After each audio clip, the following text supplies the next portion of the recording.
Bom, meu nome é Mike Diego Gomes da Glória Machado, eu sou graduado em Psicologia pela Universidade Paulista, tenho especialização em Saúde Mental e Dependência Química, especialização em Gênero e Diversidade na Escola, especialização em Sexologia, especialização em Terapia Sistêmica de Casal e Família, tenho mestrado em Psicologia com pesquisas relacionadas ao uso de substâncias psicoativas no contexto da rua.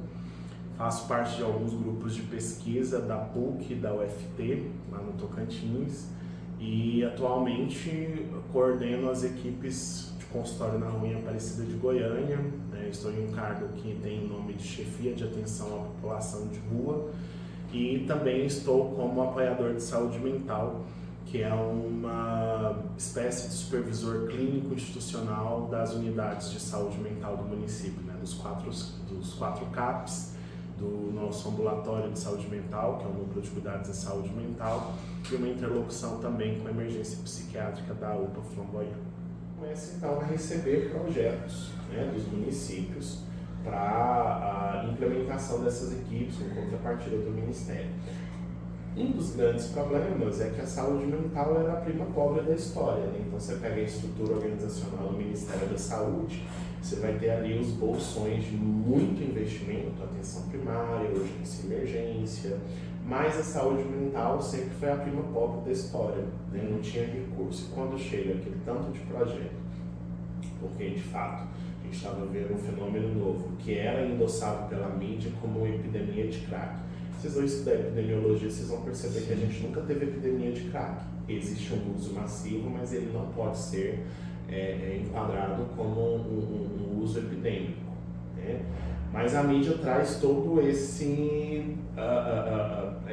essa representação social do crack.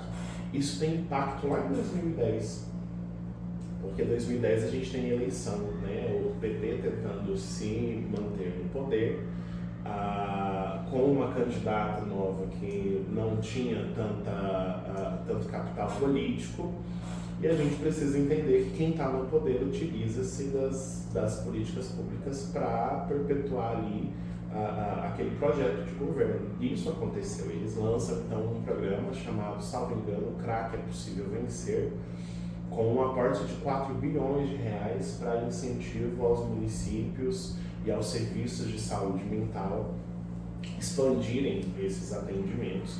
E quem entra nessa história também é o consultório de rua, considerando que lá atrás a gente percebe que o número de projetos que vão chegando é inviável financeiramente para o Ministério da Saúde.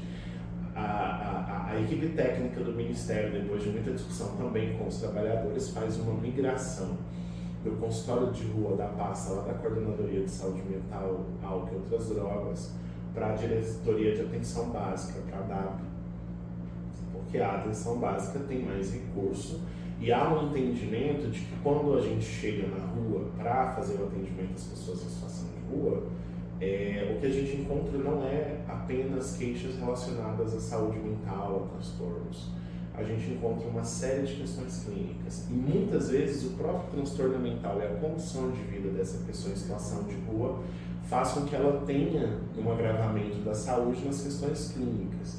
Então, em 2012, portaria 122, de 25 de janeiro de 2012, faz essa mudança do consultório de rua para o consultório na rua, deslocando ele da saúde mental para a atenção primária. Então, o consultório na rua é uma equipe de atenção primária à saúde. Ele está vinculado a uma unidade básica de saúde e ele segue a política de atenção básica. Sim. A partir daí teve um vínculo com o SUS ou já teve esse vínculo antes? Não, ele nasce dentro de uma universidade. Quando você estava contando, ele nasce como um projeto de extensão ligado a uma tese de doutorado do professor Antônio Neri Filho, que é um professor lá da UFBA, da Federal da Bahia, que vai fazer o doutorado dele com Claude Olivenstein, que é um dos grandes nomes do pensamento filosófico e fenomenológico que estuda as dependências químicas. Então ele vai para Paris fazer o doutorado e lá ele tem contato com uma ONG, salvo engano o nome da ONG é Médicos del Mundo, alguma coisa assim. e traz esse projeto como extensão universitária para Salvador. 2004 ele é vinculado à Prefeitura de Salvador, ao CAPES, AD especificamente, então ele já começa a ter de alguma forma, ele nasce no serviço público, ele nasce como uma semente de uma política pública, né? E aí em 2012, com essa portaria e essa migração, as equipes de consultório de rua que já existiam migram também para a atenção básica. Aqui em Aparecida, a nossa equipe ela foi implementada em abril de 2011, a gente está fazendo 13 anos agora, em abril, e aí a gente tem que fazer a migração logo em seguida, em 2012, menos de um ano depois que a equipe está atuando, tem que fazer a migração, né? Então foram encaminhados os projetos e a gente migra, e com isso migra o fazer do consultório na rua. Porque até então o que a gente tinha? Médico psiquiatra, psicólogo, enfermagem, assistência social.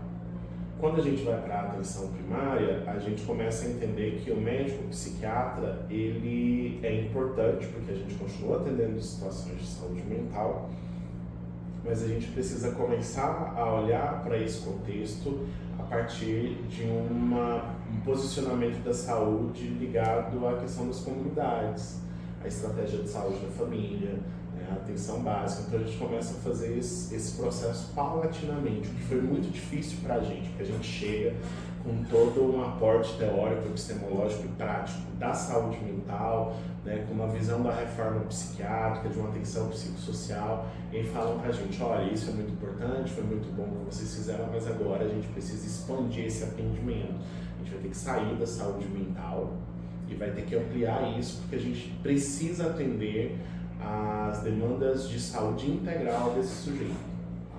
Então hoje na equipe a gente tem 2 psicólogas, temos 2 enfermeiras, 2 técnicas de enfermagem, 2 profissionais médicos. Temos o Dr. Lucas, que vem às terças-feiras de manhã, é médico psiquiatra. E temos a doutora Janaína, que é médica de saúde da família, que vem terças e quintas à noite e às vezes faz plantões extras.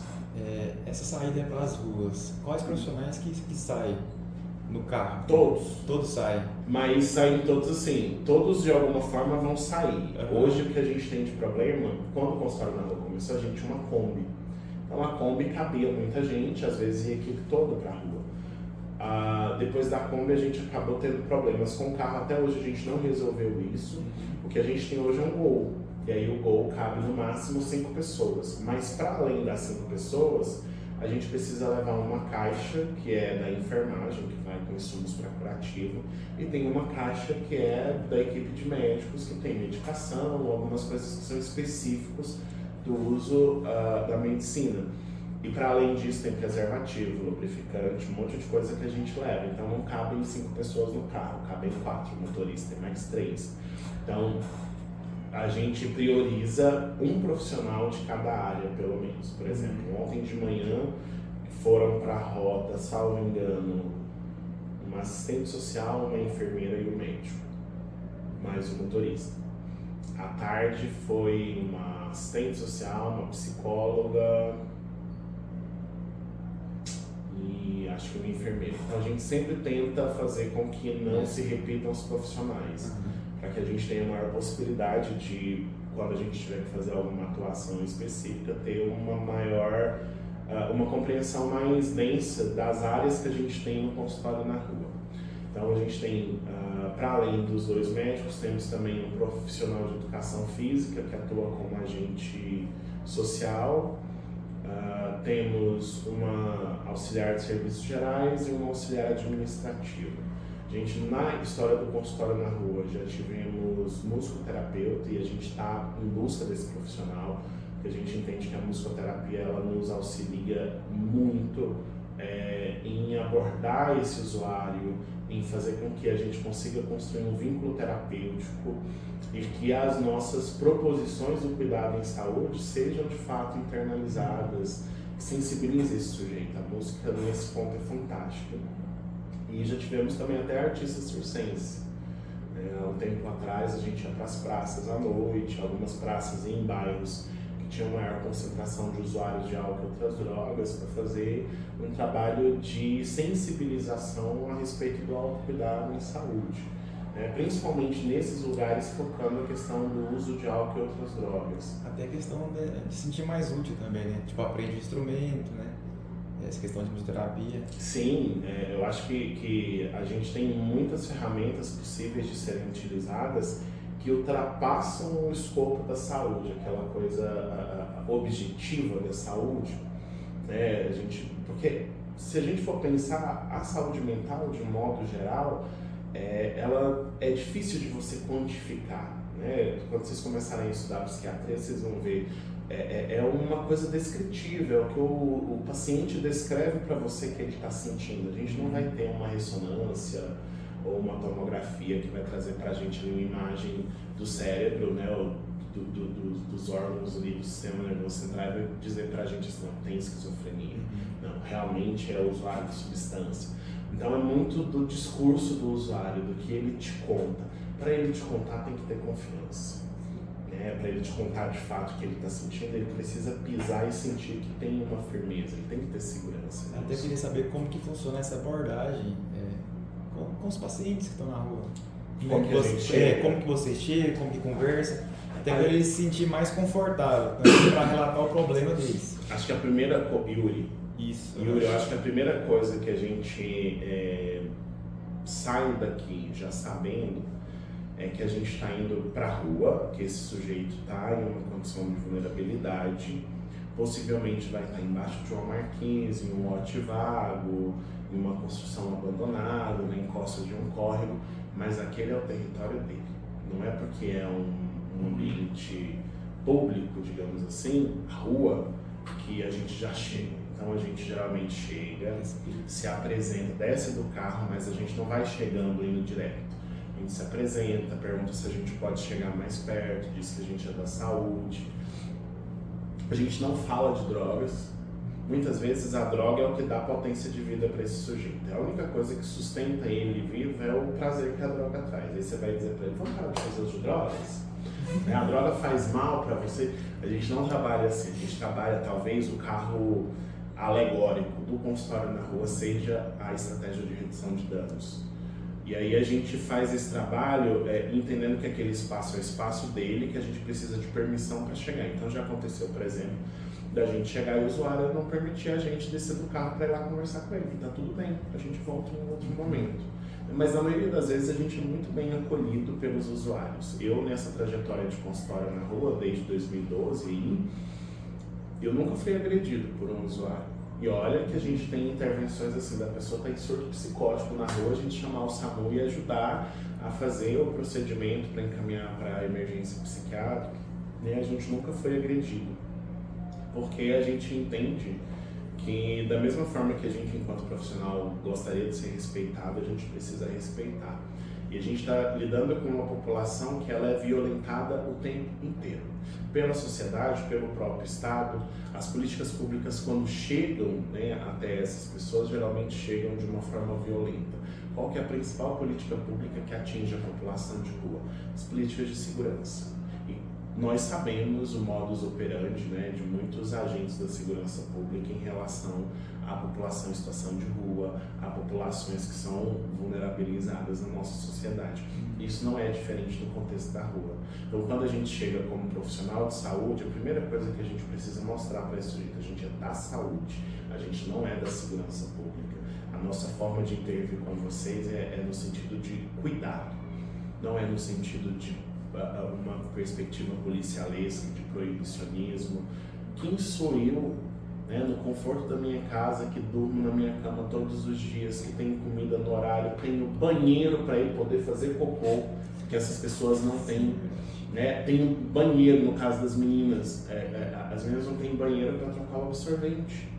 Essa discussão que a gente teve há pouco tempo da questão da distribuição gratuita de absorvente, para boa parte da população isso não faz sentido. Para nós do consultório na rua isso é extremamente importante, porque diz de um sentimento de dignidade, né? Então essas coisas pequenas para a sociedade como um todo, para essas pessoas é muito grande, É muita coisa, no sentido delas estarem sendo vistas como sujeitos de direito à saúde, né? Direito à assistência. Então, todas as vezes que a gente tem algum impasse, porque a gente é formado numa matriz curricular prescritiva, todos nós de saúde, psicologia, enfermagem, medicina, o sujeito chega para a gente, traz a demanda e a gente prescreve o tratamento.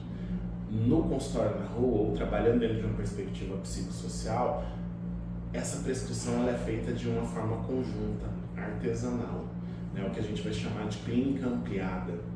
Clínica ampliada nada mais é do que você tirar o foco da patologia e perceber o sujeito no contexto. Vou dar um exemplo de como que isso é operacionalizado na prática. Há alguns anos a gente teve um usuário que foi diagnosticado com tuberculose, em situação de rua, 9 cachorros, não ia para o CAPS de jeito nenhum, onde que eu vou deixar meus cachorros? E ele tá certo. De fora a gente pode pensar assim, nossa, mas vai deixar de se cuidar por causa de cachorro? É a relação que sustenta a segurança dele na rua. Todo mundo que chega, não chega, porque tem 9 cachorros ao redor dele à noite. Então, existe um vínculo que precisa ser considerado. Com muito custo, a gente conseguiu fazer uma parceria com o dono de um pet shop, que era veterinário, que começou a alimentar esses cachorros no período que ele foi para o CAPS. Quando esse usuário chega no CAPS, na consulta de enfermagem, tem assim, uma série de critérios que indicam tuberculose. Encaminhamos para o CAIS, fez o bar positivo para tuberculose. Começamos a fazer o tratamento, depois ele voltou para o CAPS, saiu do CAPS, precisa tomar medicação. Uma pessoa em situação de rua, que não tem vínculo familiar, que não tem nem relógio para saber que horas que precisa tomar medicação. Como que você faz para esse sujeito tomar medicação? Já pensaram? A gente tem umas ideias, que é pensar no solzinho, pensar na lua, onde está o sol. Você acha que ele realmente vai guardar esse papel? O que a gente fez? A gente foi na distribuidora de bebida, que ele comprava corotinho todo dia, combinando com o dono da distribuidora. Ele vem tomar o corotinho e você dá o remédio para ele. É assim que o consultório funciona. E aí a gente conseguiu fazer o tratamento dele. Esse caso é um caso que é muito emblemático para nós, porque é um usuário que ficou mais de 15 anos em situação de rua, com problemas com a justiça, ficou foragido. E aí quando a gente pega ele, a gente pega numa situação extremamente calamitosa. Descobrimos, né, a vulnerabilidade dele por conta do companheiro que vivia com ele na rua, que era um amigo, que eles faziam reciclagem, e esse companheiro, né, esse amigo da rua, acabou morrendo em decorrência de complicações do HIV/AIDS e da tuberculose. Né? E aí a gente começou a cuidar desse sujeito de uma forma mais pontual. E aí, passando todo esse processo, a gente fazendo o cuidado dele, melhora a tuberculose, só que a condição da rua ela é muito desgastante para o nosso corpo. Né? Você está ali exposto a todo tipo de micro-organismo, né, com o mínimo de higiene, de forma muito precária. Ele começou a ter outros problemas de saúde. Aí ele começa a ter problema no esôfago, no estômago, faz biópsia e aquela loucura toda. No final das contas, a gente teve que encaminhar ele para o INSS. Hoje ele recebe o benefício de prestação continuada, porque ele estava com neuropatia já em decorrência do uso do álcool, principalmente esse período todo, aí 15 anos usando múltiplas drogas. Né, acaba que o corpo não dá conta, ainda mais nessa condição de vulnerabilidade. A gente então conseguiu fazer o tratamento dele, isso é o consultório na rua tratando. O CAPS tratava a questão da dependência e ele passou pelos 14 dias de acolhimento no CAPS e voltou para a rua. Não tem lugar, né? A assistência social não disponibiliza lugar. Ele volta para a rua, mas ele volta e permanece abstinente do uso de substâncias. E aí a gente começa a fazer o trabalho com ele de investigação do que esse usuário tem, do que esse usuário tem, investiga, ele faz exame, leva para um especialista. No final das contas, a gente teve um diagnóstico que ele tinha uma neuropatia em decorrência do uso, principalmente do álcool, e a gente conseguiu um benefício de prestação continuada para ele. E aí, um belo dia, a gente está na nossa sede e ele chega da hora do almoço, mais ou menos, perguntando se podia conversar aqui com a equipe. A gente sentou, foi conversar com ele. E ele foi pedir pra gente, ele foi primeiro agradecer a gente, porque ele estava acabando de sair do banco com o primeiro salário dele. E ele queria que a gente ajudasse ele a não dormir na rua, ele queria alugar um barracãozinho pelo menos para ele passar a noite e não estar mais na rua. Se a gente olhar para as nossas formações de um modo objetivo, isso não faz parte do nosso fazer profissional. Mas eu acho que não tem como trabalhar no consultório na rua e não ser afetado e afetar os outros de uma forma muito humanizada. Porque a gente é o último recurso que esse sujeito tem. Ele perdeu os vínculos familiares e comunitários, quando não perde, está extremamente fragilizado. E é muito difícil lidar com essa questão. A psicologia, o serviço social da equipe tentam fazer o possível para melhorar a relação desses sujeitos com a família e com a comunidade como um todo, mas na maioria das vezes o que esse sujeito tem é o uso de substância, é a comunidade que ele vai construindo, o grupo, a família que ele vai construindo no contexto da rua, né, e que também está em uma posição de vulnerabilidade, que não consegue ajudá-lo a sair daquela realidade quando esse é o desejo desse sujeito. E uma das coisas que a gente tem como função principal do consultório na rua, a atenção integral à saúde desse sujeito, que necessariamente passa pelo desejo dele. Então tem pessoas que querem continuar no contexto da rua, não conseguem mais se adaptar a essa lógica que a gente vive. Essa lógica é muito nossa, da nossa adaptação, de ter casa, ter um carro, trabalhar pra caramba para poder sustentar. E vocês estão quase surtando de tanto estudar, piora um pouco, tá? Mas depois vale a pena. Para quê? Para ter uma condição financeira de ter uma vida melhor. Mas isso, a gente está fazendo escolhas, vocês estão fazendo escolhas agora que vão implicar lá na frente. Vocês vão ter horário para dormir, horário para acordar, local específico para trabalhar, contas específicas para pagar. Essas pessoas fazem a opção de não entrar nesse modo de funcionamento. E nós, o consultório na rua, respeitamos isso. Né? Tem muitas pessoas que querem sair da rua, tem várias, e a gente faz o possível enquanto equipe de saúde, porque não é nossa função tirar essas pessoas da rua, mas no sentido de, por exemplo, eu como psicólogo, como a gente pode construir um projeto de vida para você conseguir sair da rua e trabalhar a ansiedade, porque é processo, não vai sair da rua amanhã, né? Esse sujeito vai ter que passar uma série de coisas ainda nesse contexto para conseguir galgar essa saída da rua. Né? Eu queria te perguntar, como é que funciona essa intervenção? Tipo, como chega em vocês o indivíduo que vocês precisam intervir, como vocês chegam a ele, sabe? Tipo... A parte da busca ativa, a gente sai no carro pela cidade, rodando a cidade, nos pontos que a gente sabe que tem população de rua e oferece o cuidado em saúde. A primeira coisa, a medicina para a gente é muito importante, porque muitas vezes esse sujeito está com uma dor, ele não sabe de onde é essa dor. Ele está com diarreia já há vários dias, ele está com uma tosse que não passa. Primeira coisa que ele traz, sintomas clínicos de mãe, tem médico na equipe. Isso chama a atenção, porque geralmente a população de rua, ela acessa o serviço de saúde, o SUS, pela urgência e emergência.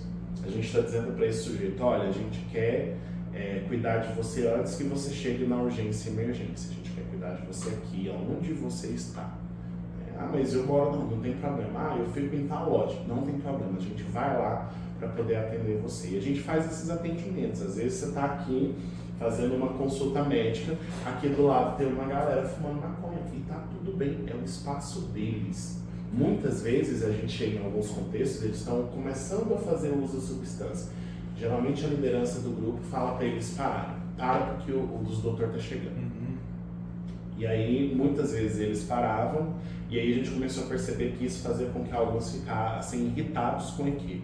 Hoje, se isso acontecer, pode fumar à vontade. Meu trabalho está sendo feito de cá. Porque é a casa deles, é o espaço deles. Então, a primeira coisa que eu acho que a gente precisa pensar quando fazer a intervenção em si, é que a nossa intervenção ela não é feita na instituição. A gente precisa adaptar o que é possível para o contexto da rua. Por exemplo, não vai ter mesa. Cadeira, a gente tinha uma médica, a doutora Luísa Minon, que ela chegava, colocava a pastinha dela no chão, cruzava as pernas, sentava no chão para atender o usuário. Tem uma foto dela, assim, que a gente já usou algumas vezes para ilustrar o trabalho da medicina no consultório na rua, que se a gente pegar um profissional da medicina que é mais, digamos, mais formal, é um absurdo. Você não tem minimamente uma mesa e uma cadeira para sentar e fazer uma consulta com o seu paciente. No consultório na rua precisa ter essa flexibilidade, porque o principal para a gente ali é a assistência ao usuário, o nosso conforto é secundário. Se tivesse uma cadeira e uma mesa seria ótimo. Não tem. O que a gente faz? Cuida do usuário. Não tem uma sala, por exemplo, para poder fazer curativo. O que a gente faz? Faz na rua.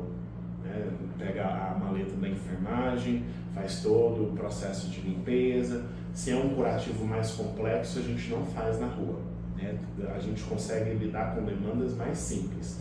Demandas mais complexas, a gente leva para a OBS, ou faz na OBS, ou encaminha para a especialidade. A gente organiza as rotas pensando a região da cidade. Então, se você observar, a gente na época da Covid teve as macrozonas divididas, né? Aqui em Aparecida a gente teve aquele rodízio que o comércio ele funcionava. Então a gente não teve a paralisação de toda a cidade. A gente paralisava regiões. Então, por exemplo, o dia que a região do Garavela o comércio estava funcionando, a do Buriti Sereno não funcionava. Então a população do Buriti Sereno comprava no Garavela e vice-versa. Isso diminuía a propagação da Covid. A gente utilizou esse mesmo esquema de macrozonas para pensar o que a gente faz durante a semana. Então, dias de segunda-feira a gente já tem o que é programado da equipe fazer, e a gente também faz, ou tenta fazer quando dá tempo, os bairros que estão na macrozona do Garavelo e na macrozona da Zona da Mata. Na terça-feira a mesma coisa, quarta-feira a mesma coisa, quinta-feira idem, sexta-feira idem. Então a gente tem essa organização para não perder, né, o processo de trabalho em uma região ficar mais assistida do que outra. Como que a gente divide? Essa escala aqui é a escala antiga, mas a gente tem a escala de quem está aqui da base. Então, manhã, tarde e noite, quais são os profissionais que eu tenho na rota, que eu posso contar com eles. Então, por isso daqui, eu estou lá na Secretaria de Saúde, eu acesso, eu sei quem está na rota, sei quais profissionais eu posso contar, e se eu tiver uma emergência que eu precise, por exemplo, de uma psicóloga, eu sei qual é o horário que eu tenho essa psicóloga. A gente divide as equipes em mini-equipes. Então, cada mini-equipe tem uma quantidade de profissionais, a mini-equipe azul, verde e amarela. Para que serve a mini-equipe? Como a gente tem um quantitativo grande de usuários, a mini-equipe fica responsável por um número X. Então, por exemplo, se nós temos 90 usuários, cada mini-equipe fica responsável por 30. Uma das dificuldades que se tem é a continuidade do processo de trabalho, a continuidade da assistência à saúde. Então, quando a gente divide em mini-equipes, facilita, porque se eu tenho 3 pessoas na mini-equipe e essa mini-equipe tem 30 usuários, cada um desses aqui vai ser responsável por 10 pessoas.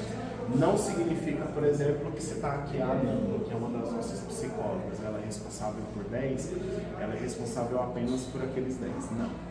Ela é responsável pelos 30, mas ela tem 10 que ela atende diretamente e os outros ela repassa a demanda para cá, que os outros 2 membros da equipe. Aqui são telefones do pessoal do Conselho Tutelar, que a gente tem recebido muita demanda relacionada a pessoas menores de 18 anos, não em situação de rua, mas que algum familiar é usuário de drogas, fica em situação de rua, e isso tem algum impacto no processo, né, do sistema familiar. Então, o Conselho Tutelar vem, de alguma forma, chamando a gente para ajudar em alguns casos. Esse daqui é um desenho que o nosso paciente aqui, do prontuário grosso, fez e deixou com a gente trouxe e deixou aqui. Aqui é a sala de enfermagem, deixa eu pegar aqui a chave.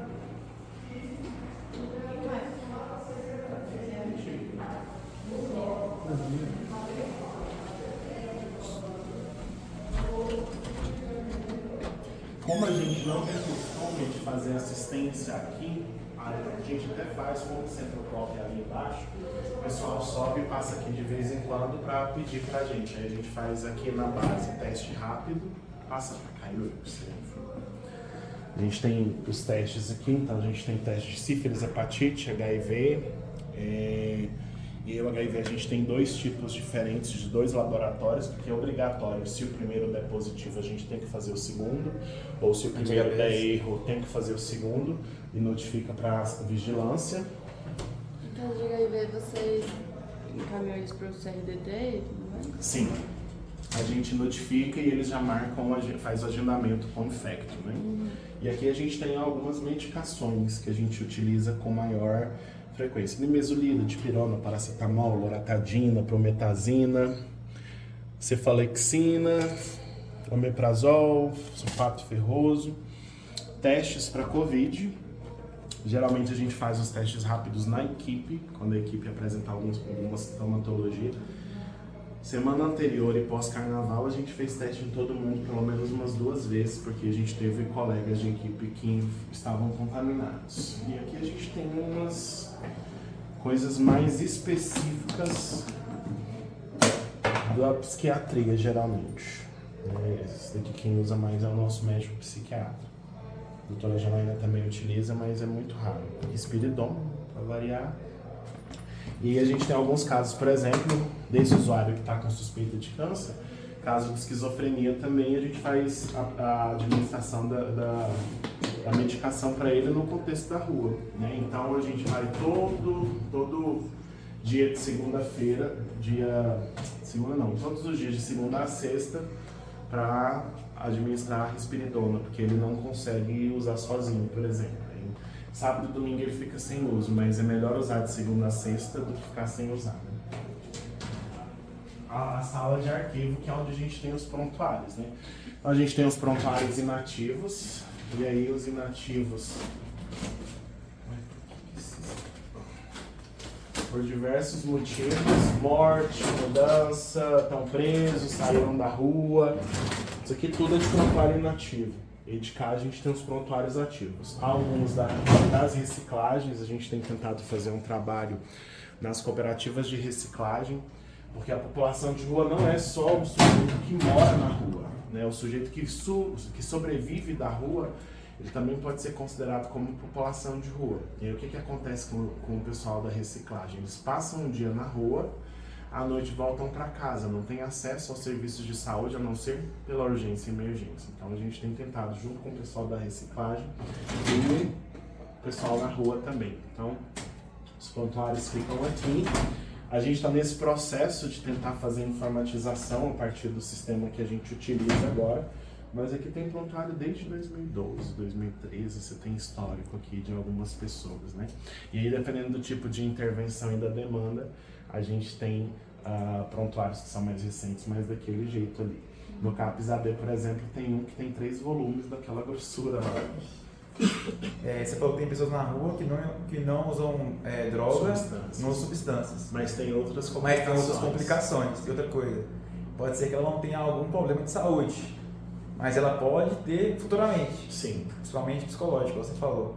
Então, assim, eu queria saber como é que funciona a questão de prioridade das pessoas que estão na rua. Hoje vamos atender a parte de prevenção. Hoje vamos atender a parte de patologias agudas, né? Pessoas que têm algum problema no corpo e tal.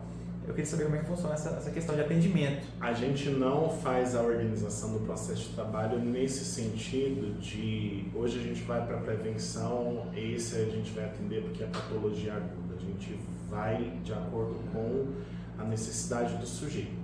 Por exemplo, nosso funcionamento, o carro sai aqui em torno de 8, 8h15, né, volta por volta de 11h30, meio-dia, sai 1h15 da tarde, volta às 5 e pouco da tarde, sai 6 e pouco, volta às 10. Então a gente tem todo esse período para poder fazer ações. E o nosso cuidado, ele tem saído de um cuidado de apagar fogo, digamos assim, para um cuidado programado. Então a gente tem, por exemplo, não sei se você chegou a ver, acho que esqueci de mostrar no quadro lá na sala de equipe, existe como se fosse um quadro de informes. Da mulher lá que eu vi lá e perguntava. A gente tem o nome do usuário, a gente tem qual que é o procedimento, qual que é a data. Então a gente tem um cuidado programado. Tem dias específicos, em turnos específicos, por exemplo, que a gente vai para a região dos motéis. para fazer distribuição de preservativo, às vezes testagem rápida.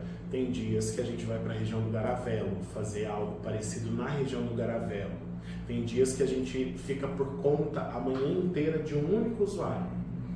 Por exemplo, no consultório na rua não dá para quantificar o trabalho do médico como no ambulatório.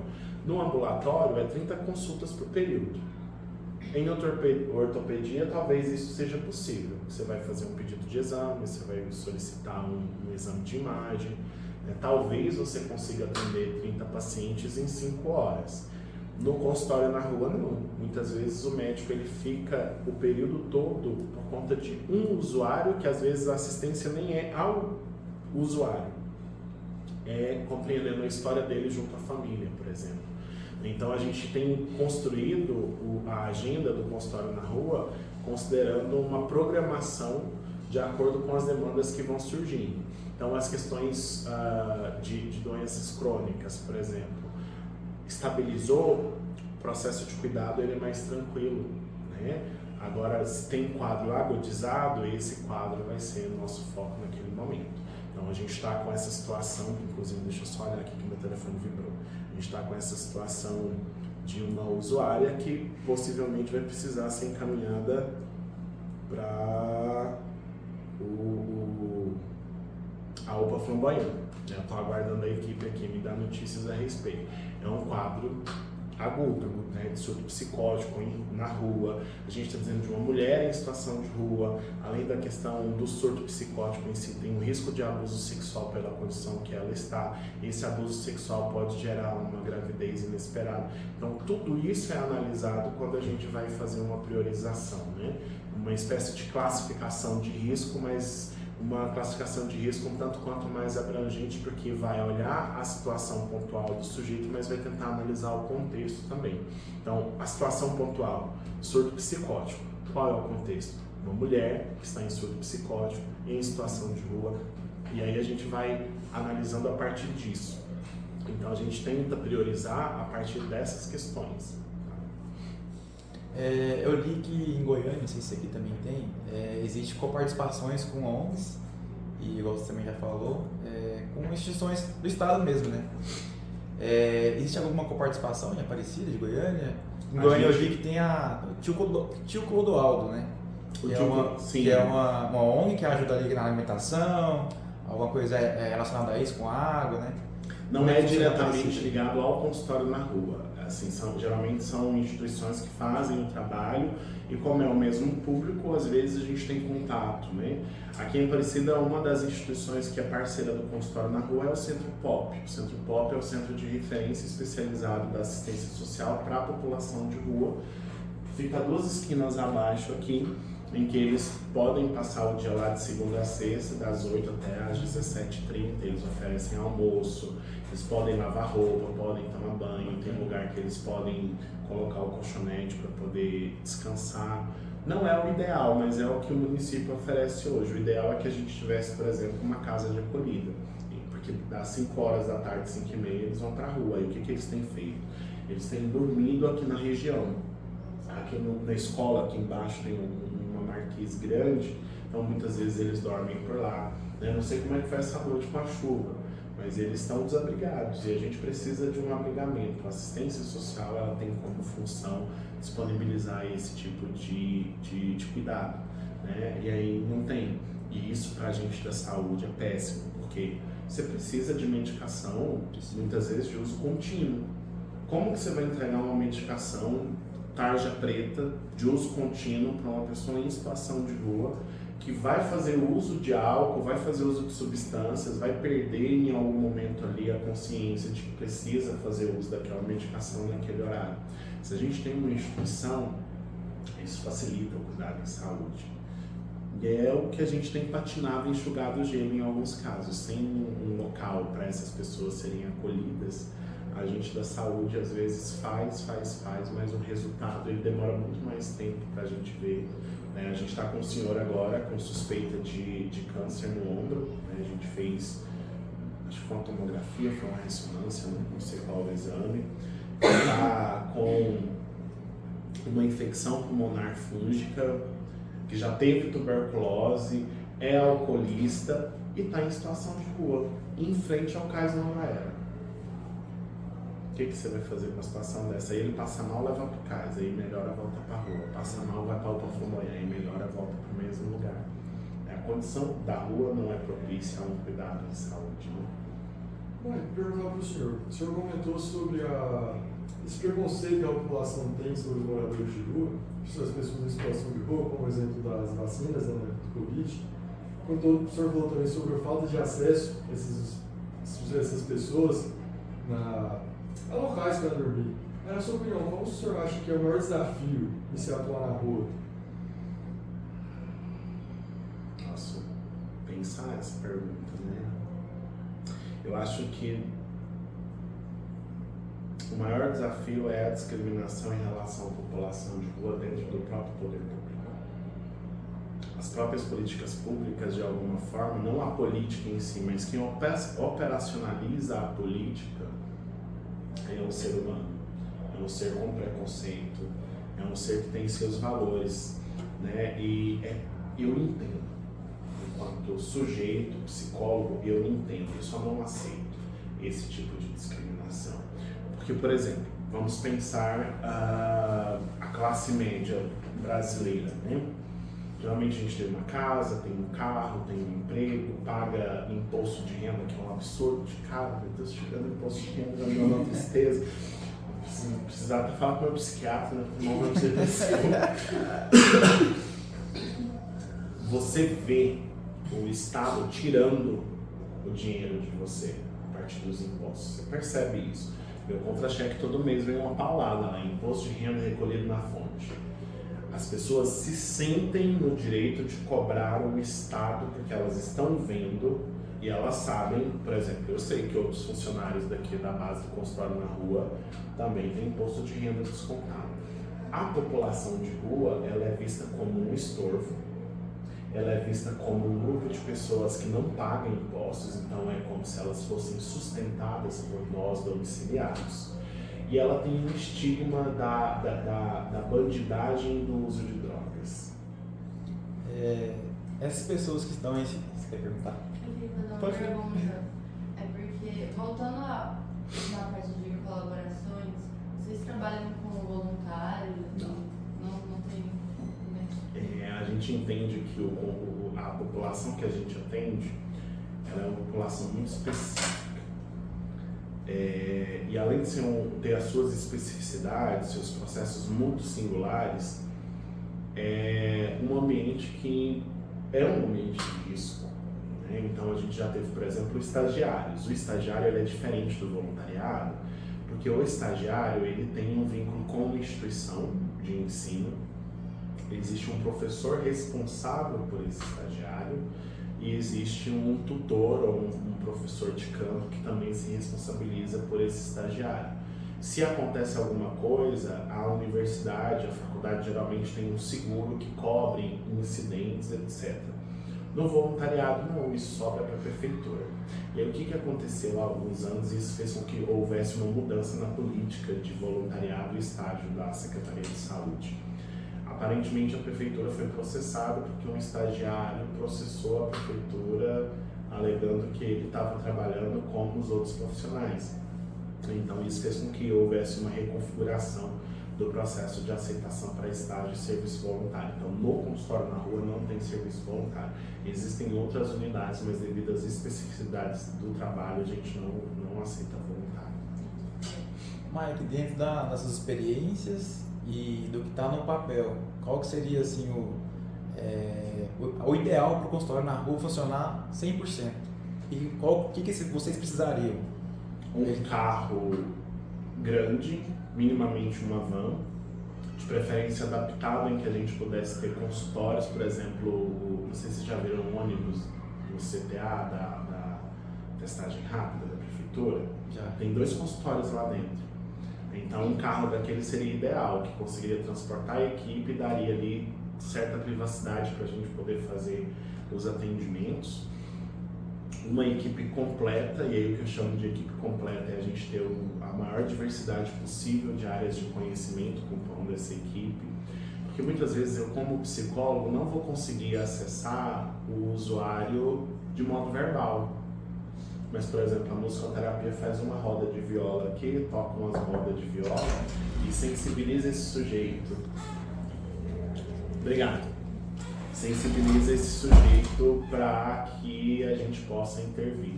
Então a gente precisa do máximo de possibilidades para estabelecer vínculo terapêutico. Depois que o vínculo terapêutico é estabelecido, é você fomentar a continuidade dele. Por exemplo, semana retrasada eu estava finalizando aqui uma carta que a equipe começou de um usuário do consultório na rua que está preso. Ele foi preso e falou para a filha: fala pro pessoal do consultório na rua que eu tô com saudade deles, para eles não esquecerem de mim. E a gente fez uma carta e pediu para a filha levar para ele. Então a gente continua com os vínculos. A gente tem o pessoal que sai da rua, mas de vez em quando passa aqui para ver como é que a gente está. Começa a trabalhar, volta a morar com a família, ou se casa, sai da rua.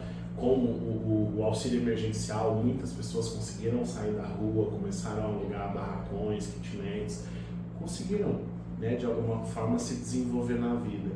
Muitas pessoas não param de fazer uso de drogas, mas reduzem os danos fazendo um controle desse uso. Aquele sujeito que usava crack rotineiramente, ele faz uma substituição de substância e na hora que começa as fissuras do crack ele vai para maconha, e ele passa a ser um usuário de maconha e não mais um usuário de crack. E aí a gente consegue ir reduzindo danos com o uso da maconha. Fulano, usa piteira. Fulano, vamos pensar em comprar um filtro lá na tabacaria para você colocar, para evitar, porque o que você está fumando é prensado, o prensado tem amônia. Sabe como é que faz o prensado? A gente explica: nossa, doutor, mas vem esse tanto de coisa, e vem muito mais que a gente não sabe, porque não tem controle de qualidade. Então vamos pensar de que forma que você pode fazer o uso, mas reduzindo os danos. Então é uma outra forma de acesso. A gente já disse assim: nossa, eu fui no médico uma vez lá no CAPS, ele falou que eu precisava parar de fazer uso de drogas. Você chega aqui e fala que você não vai falar que eu preciso parar de fazer? Quem sou eu para falar o que você precisa ou não na sua vida? Aí é a questão de não ser prescritivo, é entender o processo de uso desse sujeito. E muitos conseguem fazer ou a redução ou a abstinência da substância, mas tem que ter essa pegada, assim, essa outra forma de se pensar esse sujeito, considerando a singularidade. Fisiologicamente, a gente é muito parecido, né? Quando não é parecido é porque aconteceu alguma coisa genética ali, ou teve uma malformação, alguma coisa. Mas subjetivamente, por mais que a gente tenha teorias gerais de como a gente funciona mentalmente, nós não somos parecidos. A gente tem singularidades, cada um vai ter uma história. Tem gente que vai justificar o uso de drogas porque foi pra rua. Tem gente que vai pra rua por conta do uso de drogas. O meu mestrado eu fiz com mulheres em situação de rua, usuárias de substância. Quando eu comecei a trabalhar no consultório na rua, eu comecei a perceber uma diferença gritante na questão do gênero. Mulheres e homens no contexto da rua. A vivência é diferente. Eu falei: cara, quero pesquisar essa loucura aí. Fui para a UFG, entrei no programa lá de pós-graduação em psicologia e vim para a rua pesquisar. O que leva as mulheres para a situação de rua, por exemplo? A violência doméstica. Os homens, geralmente, desemprego e conflitos familiares em decorrência do uso de drogas. São diferentes as motivações para ir para a rua. E aí essa mulher vai para a rua fugindo da violência doméstica. Quando ela chega na rua, ela sofre outras violências, física, sexual, psicológica. Aí ela tem que se constituir como a mulher de alguém na rua para ser respeitada pelo grupo e não ser violentada. Aí ela volta a sofrer violência doméstica no contexto da rua. Entende que é uma bola de neve? E que muitas vezes a doença clínica ou até mesmo o transtorno mental, para esse sujeito não importa, porque a situação de violência que ele está sofrendo ali, para ele é muito mais imobilizadora. Então você tem que, de alguma forma, trazer esse sujeito junto com você para olhar isso de modo amplo, olhar as singularidades que tem na história dele e o que é possível de ser feito no sentido de projeto de vida. Talvez a nossa maior aspiração enquanto uma equipe de consultório na rua é que o consultório na rua não exista. Porque o dia que não houver necessidade do consultório na rua existir, essas pessoas estarão assistidas pelo SUS em qualquer unidade que elas chegarem. O consultório na rua ele só existe porque a gente tem um diabo do preconceito que nos impede de receber essas pessoas nas unidades de saúde convencionais, na UBS, nas UPAs, nos CAIs, né, nos ambulatórios. Né? A gente já teve uma experiência lá em 2013, se salvo engano, a gente está com um usuário extremamente embriagado, com sintomas de Wernicke, que é uma síndrome que pode acontecer na abstinência do álcool. Ele estava embriagado, mas com esses sintomas a gente falou, cara, a gente precisa de uma avaliação de um profissional médico. Nessa época o médico a gente não tinha médico sempre, era uma vez por semana só. Levamos para a UPA para ele ser avaliado pelo clínico. O clínico se recusou a atendê-lo porque ele estava sujo. O que a gente precisou fazer? E aí tinham 2 médicos, um pediatra e um clínico. O quebra-pau entre o pediatra e o clínico, o pediatra dizendo que ia denunciar o clínico no CRM, aquela coisa toda. Eu falei para a enfermeira, tem um banheiro que a gente pode usar para dar banho nele? Não tem, ela arrumou um banheiro, a gente deu banho nele, secou com papel toalha, que era o que tinha dentro da UPA. Ela disponibilizou o prato de comida dela para a gente poder ofertar para ele, para o médico pretensamente avaliá-lo.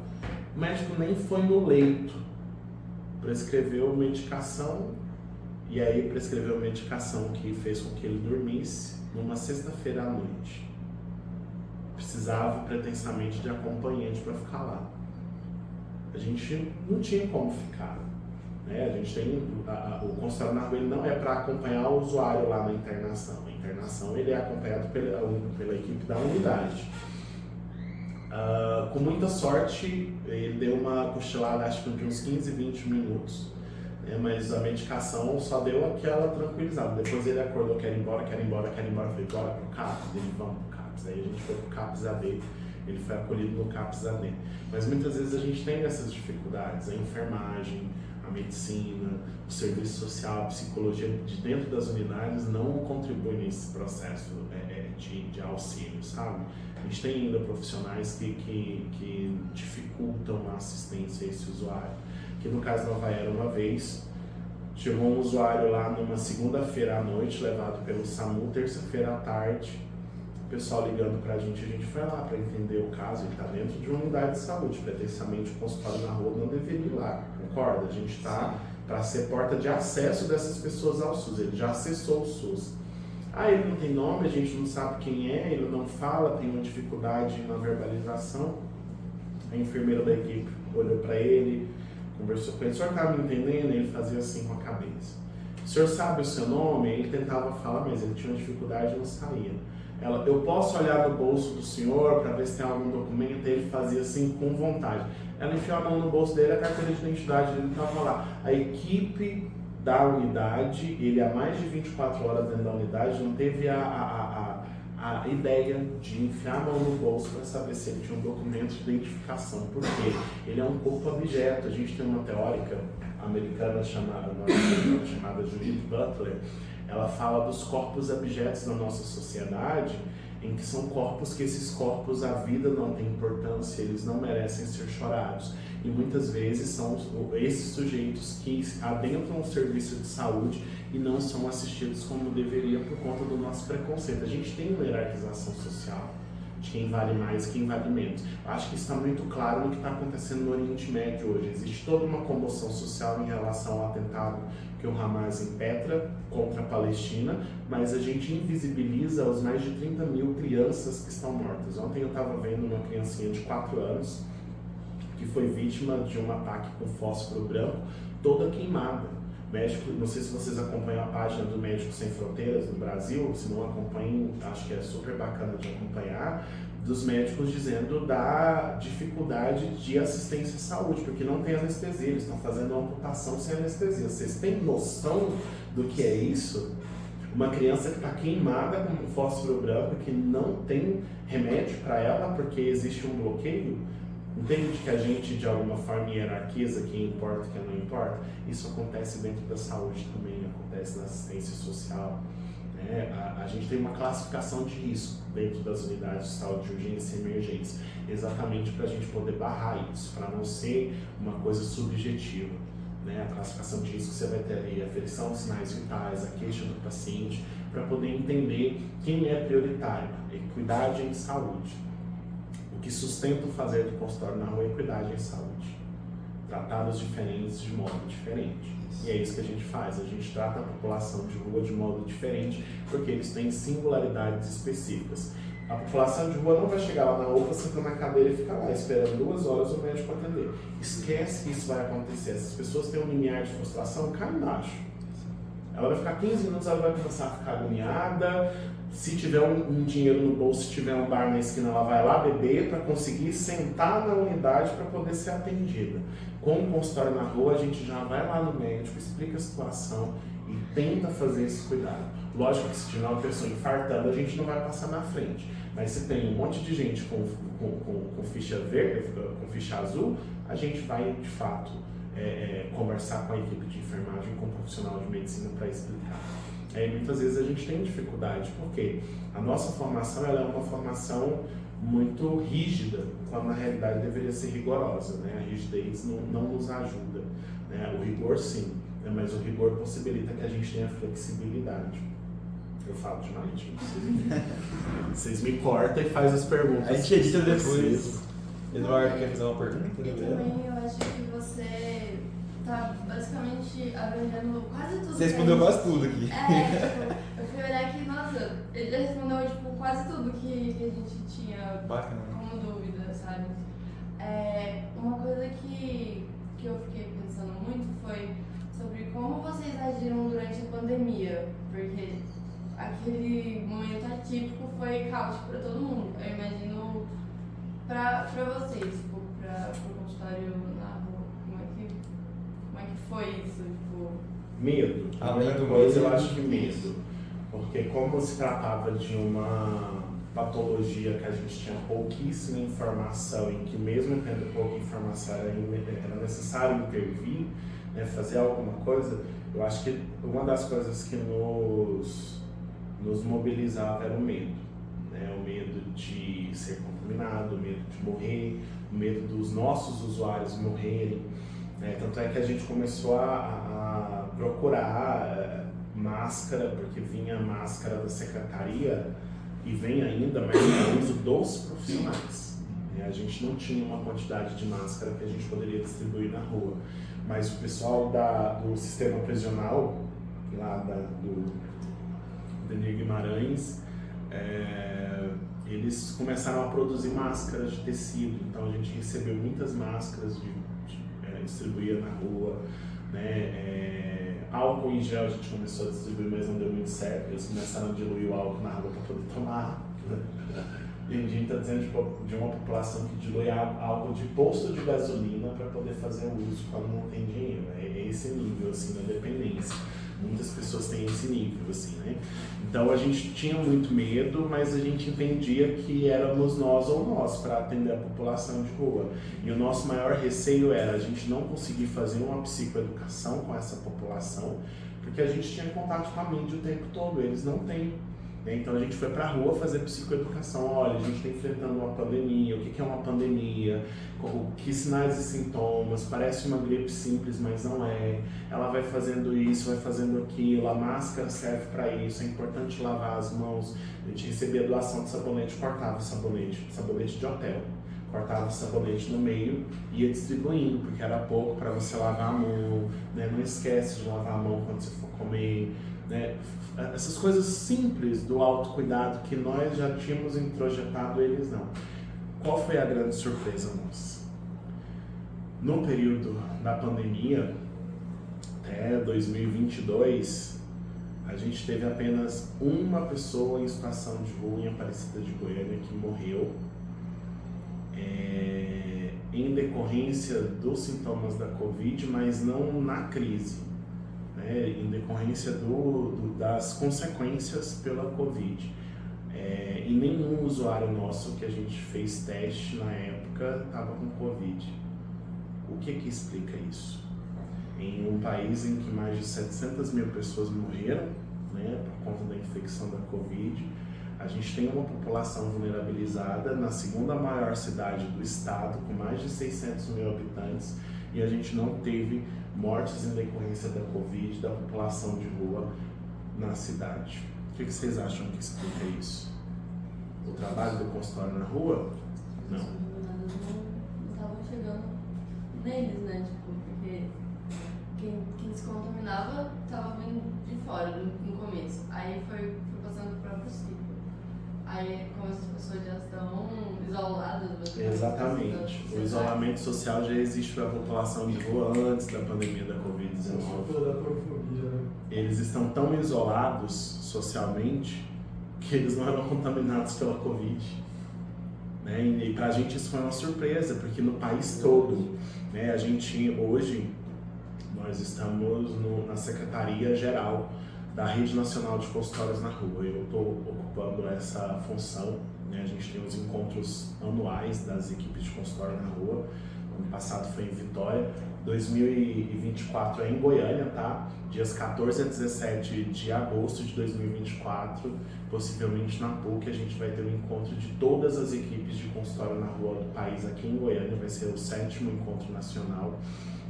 E uma das coisas que a gente foi observando, né, nas discussões do grupo de WhatsApp que a gente tem é sobre essa vulnerabilidade da população que nesse momento de alguma forma se constituiu como um fator de proteção, porque o isolamento social deles já existia. Então eles não foram afetados pela pandemia na nossa região como foram em outros locais.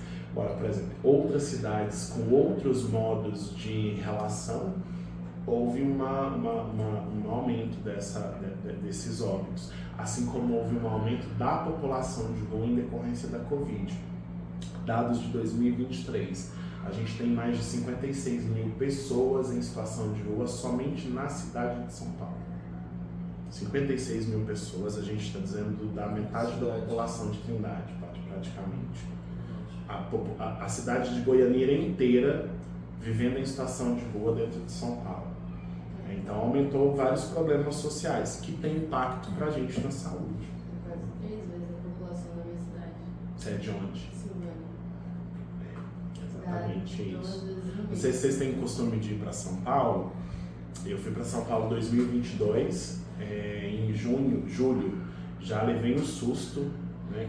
2021, aliás, em julho de 2021, quando começou a liberar para a gente poder viajar e tal, ir para os restaurantes, eu fui passar minhas férias em São Paulo. Eu levei um susto, porque na região da República já tinha muitas barracas. O pessoal tem distribuído barraca e eles estão morando em barracas. Você chega numa praça, tipo a Praça Universitária, metade da Praça Universitária cheia de barraca, de população de rua. 2022 eu fui para a parada LGBT de São Paulo, levei um susto, e o ano passado, quando eu fui para a parada de novo, falei, cara, a gente precisa fazer alguma coisa, porque é muita gente. Aí fui ver os dados, 56 mil pessoas em situação de rua, com a localização maior no centro de São Paulo. Isso aumenta a violência, isso aumenta a violência policial, né? Aumenta o tráfico de drogas, né? Porque tem a questão da repressão à Cracolândia, aí você tira da Cracolândia e eles espalham pelo centro de São Paulo, né? Os usuários, é importante dizer que nem toda pessoa em situação de rua faz uso de substância, mas uma parte considerável o faz, né? E é importante a gente ter essa compreensão também para saber como é que a gente pode chegar a intervir. A gente já teve que negociar, por exemplo, com o traficante para não matar os usuários do consultório na rua. Já recebi ligação de traficante, tipo 7 e pouco da manhã. Como conseguir meu número? Não faço ideia. Você é o rapaz daquela Kombi que vem aqui cuidar do povo, dos meninos? Sim, consultório na rua? É isso mesmo. Ó, tem um cara aqui, fulano de tal, que vocês atendem ele, vocês vêm aqui buscar ele, então nós vamos deitar ele na fumaça, vamos sentar o laço, porque ele tá roubando, tá fazendo isso, a polícia tá ficando de cima. Não, pode aguardar, até 9 horas da manhã a gente tá aí, de sair com a Kombi, buscar. Ah, não quero ir. Mano, bora, entra na porra do carro, tu vai pro CAPS agora, nós estamos te salvando. Mas como assim? Aí explicar, não, então eu tô indo embora. Vambora. Tchau, gente. E entrar no carro e a gente levar pro CAPS e tentar cuidar, né? Fazer esses processos. Da gente não poder descer, porque o traficante não deixa. Né? Não, hoje vocês não vão descer não. Né? E nisso tem uma série de reverberações, gente. Então são vários fatores que vão fomentar essa discriminação e esse preconceito. E a operacionalização da política pública é realizada por seres humanos, somos nós funcionários públicos, né, que operacionalizamos, que colocamos ela para funcionar. Se a gente não tem uma perspectiva de saúde como direito, esse meu preconceito, essa minha discriminação, ela vai interferir na minha assistência a esse usuário. Porque mesmo estando ali entendendo que eu sou psicólogo naquele momento, eu vou fazer o meu cuidado pensando que, nossa, poderia ser outra pessoa que paga imposto que está aqui. Isso acontece, por exemplo, nos prontos-socorros com quem tem tentativa de autoextermínio. Quantos relatos a gente tem de negligência da equipe médica, da equipe de enfermagem, que de alguma forma tentam punir o sujeito que tem uma tentativa de autoextermínio? Isso diz o nosso preconceito. Tem algum protocolo na saúde que diz que a gente tem que de alguma forma punir esse sujeito? Não tem, não faz parte do nosso processo de trabalho. Então a gente tem histórias assim que ilustram muito o fazer do consultório na rua. Ele precisa ser um fazer para além da técnica. A gente, dentro da universidade, o objetivo nosso é construir um conhecimento técnico. Você saber ali objetivamente o que você faz. Tem isso, isso e aquilo. Qual é a conduta? Isso para todas as profissões da saúde. Por exemplo, serviço social. Está sem documentação, precisa de RG. Qual que é a conduta? Tem que pedir a certidão de nascimento, certidão de nascimento chega e vai fazer o RG. Medicina da mesma forma, psicologia da mesma forma. No consultório na rua, e não só no consultório na rua, mas na atenção psicossocial, a gente aprende que a gente precisa também ter uma questão relacional. A gente tem que ter competência técnica, mas tem que ter competência relacional. Porque muitas vezes o que vai sustentar a adesão desse usuário ao serviço de saúde não é a questão técnica. É a relação que a gente estabelece. Então a gente foca muito nisso, muito na relação, de observar as nuances de cada história, de cada quadro sintomatológico para entender no que nós podemos contribuir. Lógico que a medicação ajuda, uma escuta qualificada com a psicologia, uma sessão que a gente chama de plantão psicológico, que é uma sessão que tem o objetivo de contornar uma situação de sofrimento ali em uma sessão mesmo, não tem a pretensão de ser uma psicoterapia longa, ajuda, mas não é suficiente, porque a carência dessas pessoas é muito maior do que a carência da assistência à saúde, é uma carência no quesito de vida e de relação com o mundo. Então, nosso foco é observar como esse sujeito se relaciona com o mundo e consigo mesmo e a partir disso tentar produzir cuidado integral à saúde. Fácil? Não é. Desafiador? Demais. Mas ao mesmo tempo que é desafiador, é motivador. Eu não trocaria o que eu faço atendendo a população em situação de rua, ou coordenando a equipe que trabalha com população em situação de rua, por exemplo, para ir para um cargo que não me proporcionasse estar com essa temática, trabalhar essa temática. Eu acho que eu me encontrei como psicólogo, tem muito a ver também, acho que, com a nossa história. As nossas escolhas profissionais têm a ver com a nossa história de vida, tem a ver com as nossas experiências. E no consultório na rua a gente percebe que, principalmente na medicina, não é qualquer profissional que consegue ficar. E isso não significa que esse profissional está certo ou está errado, mas que bom que não consegue ficar, porque pelo menos esse sujeito tem consciência da limitação dele. Eu acho que uma das piores coisas que se tem é você trabalhar com aquilo que você não gosta, ter obrigação de trabalhar, seja por uma questão financeira, uma questão social ou qualquer coisa, Mas os médicos e médicas que vieram para o consultório na rua e deram show, todos, até hoje a gente não tem nenhum médico ou médica que tenha vindo para a equipe do consultório na rua e não tenha sido um profissional brilhante, contribuído para a saúde das pessoas e da própria equipe, porque a gente observa, isso é dado estatístico, é dado do Ministério da Saúde. Equipes que têm profissional médico têm menos morte de usuários. Isso para a gente é fenomenal, porque eu não posso reduzir esse sujeito apenas à parte mental, psicológico, Eu lembro que quando eu entrei na faculdade, eu tinha uma percepção muito assim, tudo é psicológico, tudo está envolvido a mente, não sei o que. Porra, pode até estar, mas nem tudo se resume ao psicológico. É psicológico porque a dor passa pelo psicológico, a preocupação está relacionada ao modo como você funciona na dinâmica cognitiva. Mas tem coisas que é de outra área, que eu vou precisar discutir o caso com o médico, que eu vou precisar discutir o caso com a enfermeira.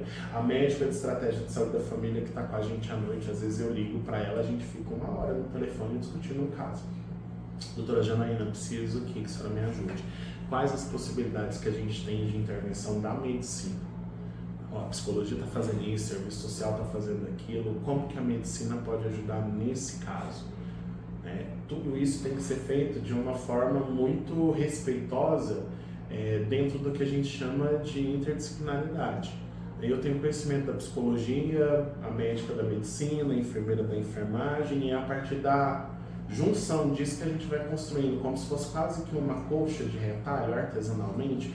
Cada um vai alinhavando com a sua linha, no final a gente tem ali uma colcha de várias cores, mas uma colcha que tem uma função, né? Então a gente observa muito essa riqueza que é ter o profissional de medicina na equipe de consultório na rua. O profissional da medicina começou no consultório na rua em 2013.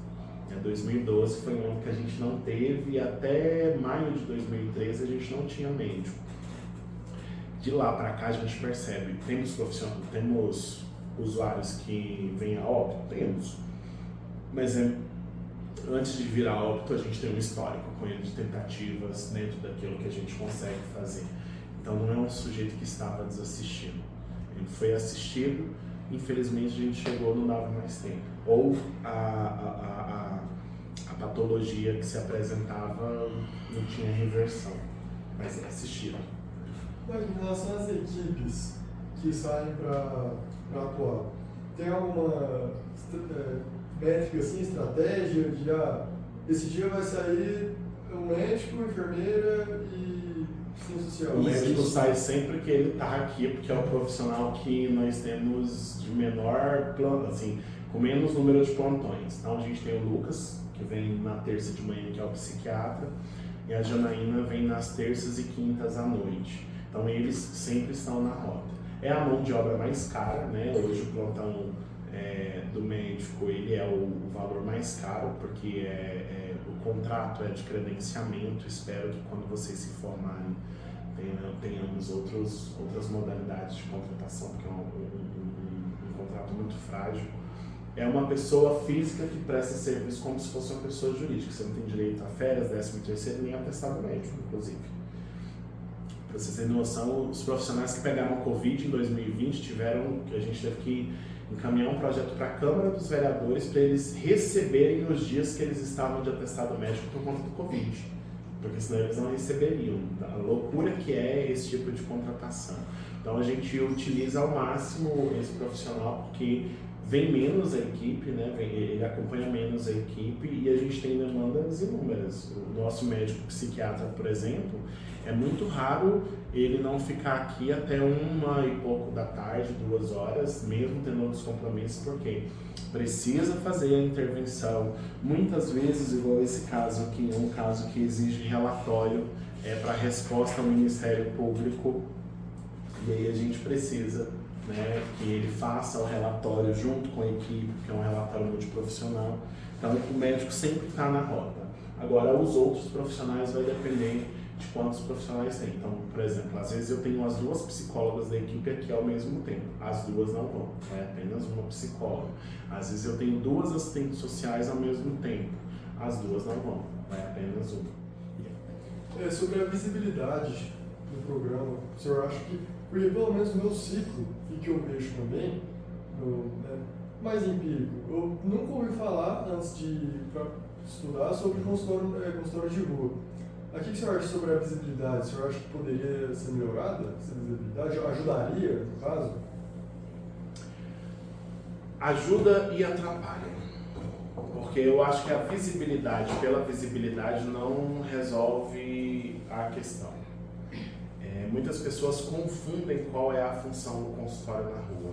Elas descobrem que um consultório na rua existe e elas acreditam que a equipe de consultório na rua ela tem a função de ir lá e tirar a pessoa da rua, né? De arrumar um abrigamento para essa pessoa, e isso é função, né? Abrigamento é função da assistência social. Então muitas pessoas acabam se decepcionando quando conhecem de fato o que é equipe de consultório na rua, porque o anseio das pessoas, dos domiciliados, né, da sociedade, é tirar as pessoas da rua. A população em situação de rua, de certo modo, incomoda a sociedade. Né? Então a gente tem observado que muitas pessoas que passam a saber que o consultório na rua existe, demandam no consultório na rua posturas e intervenções que não são do nosso escopo da saúde. A gente tem tido uma tentativa, né, de dar visibilidade para o consultório na rua dentro da saúde de Aparecida. Então hoje ainda é possível você chegar em alguma UBS e ter algum profissional que nunca ouviu falar de consultório na rua, é possível, mas é uma possibilidade muito pequena, porque a gente sempre está nas capacitações de outras áreas, apresentando qual que é o fazer da equipe. Quando acontece, por exemplo, de uma pessoa em situação de rua estar perto da UBS, eles entram em contato com a gente vai até o local não para a gente atender a pessoa e depois ir embora, mas a gente vai até o local para que a UBS atenda junto com a gente, fazendo um processo de matriciamento, porque se esse sujeito é do lado da UBS, ele tem que ser atendido pela UBS. Hoje, nos nossos formulários do ESUS, que é esse programa que a gente tem, esse prontuário eletrônico, tem na ficha cadastral, a tela inicial, tem um local onde você coloca se esse sujeito é nômade ou se ele está em situação de rua. Então a gente no SUS já quantifica isso, já tem estatísticas disso. Né? A equipe ela precisa de números, ela precisa de estatística, ela precisa de dados para legitimar essa visibilidade que a gente necessita. Né? Porque é a partir desses números que a gente também vai mostrando o fazer da equipe, qual que é a nossa função, né? De psicoeducar mesmo a população. A gente tem o número, temos os folders, depois eu vou passar se vocês quiserem levar para distribuir para a turma de vocês. A gente tem os folders que tem o nosso número, faz ali uma breve apresentação da equipe, mas as pessoas não leem. Então elas pegam só um número e ligam, a gente tem uma pessoa que está na rua, que é um morador de rua, tem como vocês virem aqui tirar ele? Então a visibilidade que a gente tem é no sentido de ir lá e tirar a pessoa, quando na realidade a nossa função não é essa, né? Nossa função é assistência à saúde. E aí, mas ajuda, dar visibilidade para o serviço ajuda, mas ao mesmo tempo a gente começa a receber demandas que não são do nosso escopo. Inclusive as próprias unidades públicas, principalmente de outras áreas como a assistência social, saúde, a segurança pública, muitas vezes demandam da gente uma função que não é nossa. Mas ao mesmo tempo a gente tem parcerias importantes, né? O comandante da região do Garavelo, o Major Freitas, já nos chamou algumas vezes, a gente já fez algumas ações conjuntas, porque a questão do uso de substâncias e a criminalidade no bairro em decorrência de pequenos furtos para custear o uso de substâncias estava em uma situação bastante crítica na região do Garavelo, né? Eles estavam, a polícia estava inclusive dizendo que estava se constituindo uma Cracolândia. Ele entrou em contato com a gente, pediu para a gente fazer uma ação conjunta de sensibilização dessas pessoas a respeito da questão do crime, né, que era a parte que a polícia fazia, e nós trazendo a questão da possibilidade de cuidado em saúde, seja para dependência química ou para qualquer outra questão, inclusive, por exemplo, para a documentação.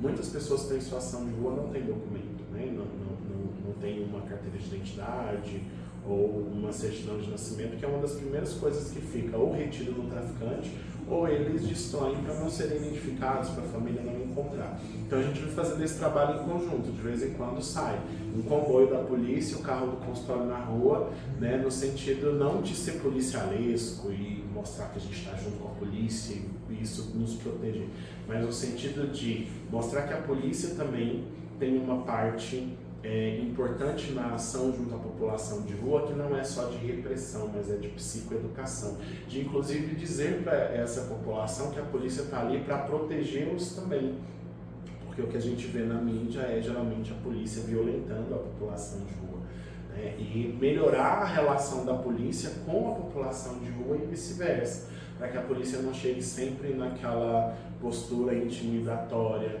né, uma postura de hostilidade, mas que haja um momento ali de compreensão, de conversa.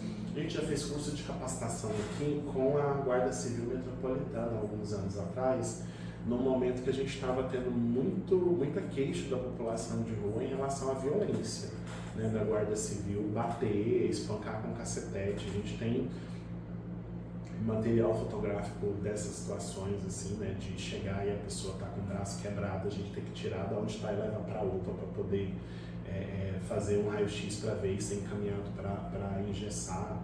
A pessoa está toda machucada, o que aconteceu? Falou, não, os guardinhas vieram e me bateram.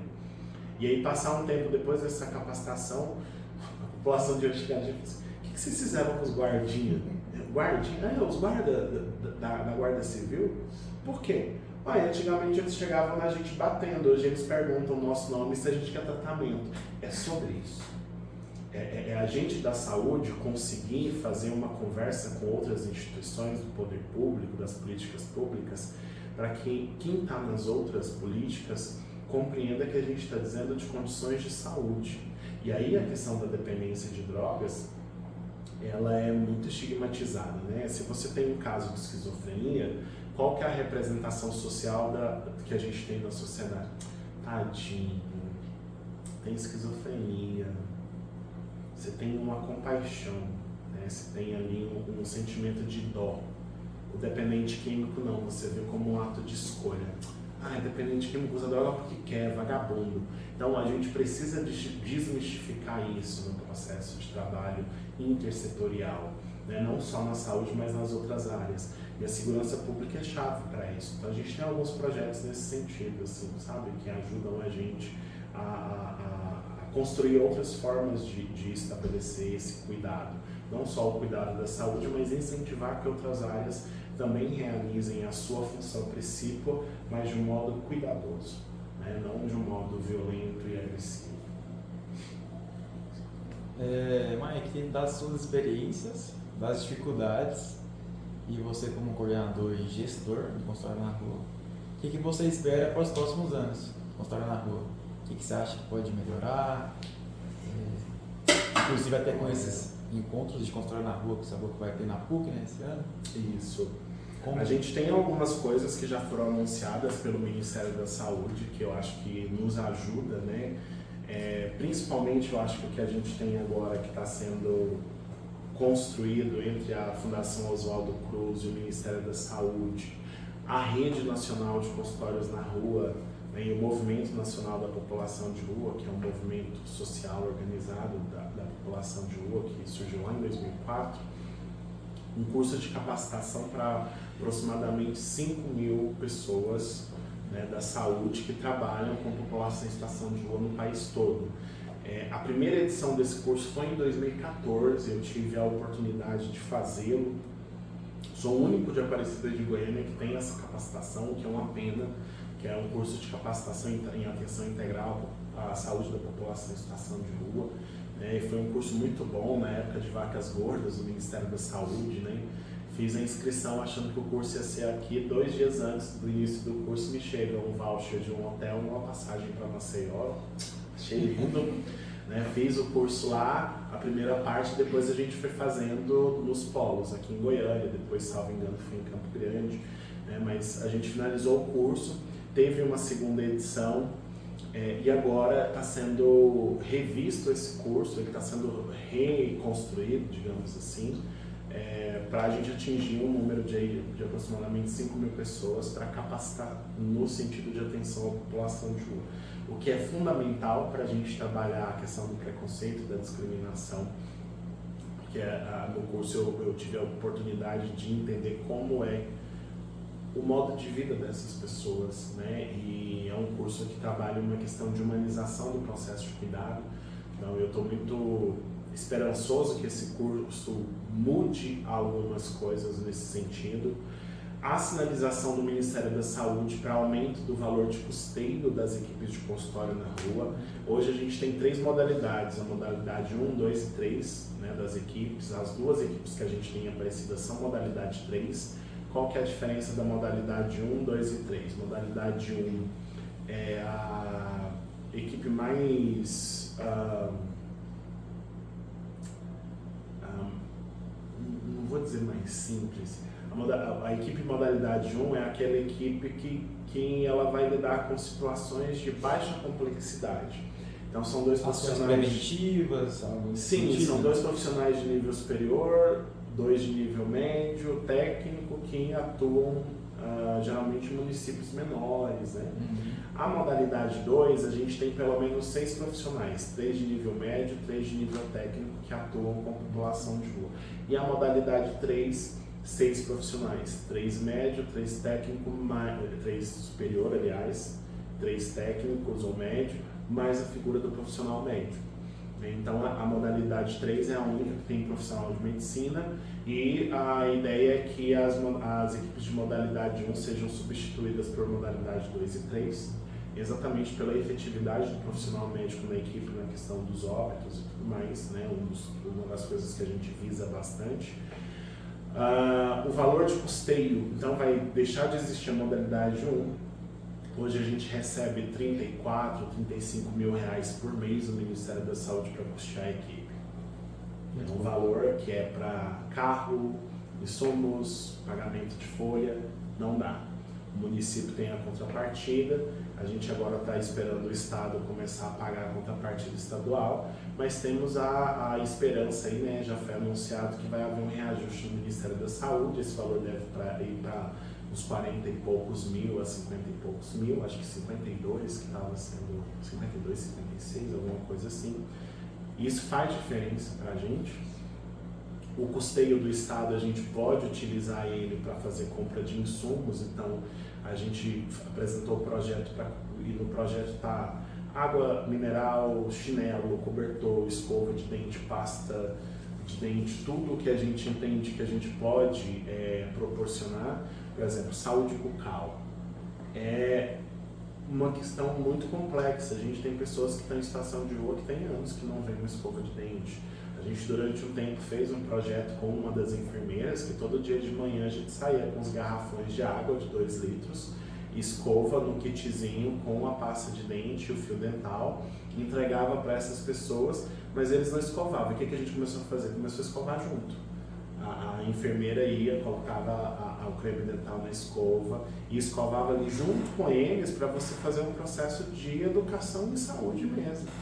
Uma pessoa que não tem esse hábito de escovar dente há 5 anos, você acha que se entregar uma escova de dente para ela, ela vai começar do nada, todos os dias escovar os dentes? Não vai. Então a gente precisa, de alguma forma, fomentar isso, né? Então esse valor que vai vir do Estado a gente vai utilizar para esse custeio. Tem uma perspectiva agora da gente conseguir um carro, né, uma van para o consultório na rua, já tem um tempo que a gente está tentando, mas com muita dificuldade isso ainda não foi resolvido. E talvez a nossa maior dificuldade, né, no sentido de perspectiva futura, é a formação dos profissionais de saúde. Eu sou a minha formatura foi em 2010, né? Eu formei em 2010, tem uns anos aí de trajetória, e eu percebo uma diferença muito grande da qualidade da formação da minha época para hoje. Além do consultório na rua, eu estou como um apoiador de saúde mental do município. Então, os pepinos que dá nas unidades que tem a ver com saúde mental, vem por telefone, tem que sair correndo para resolver. E uma das coisas que a gente tem observado é a má qualidade da formação do profissional que chega recém-formado para atender no SUS.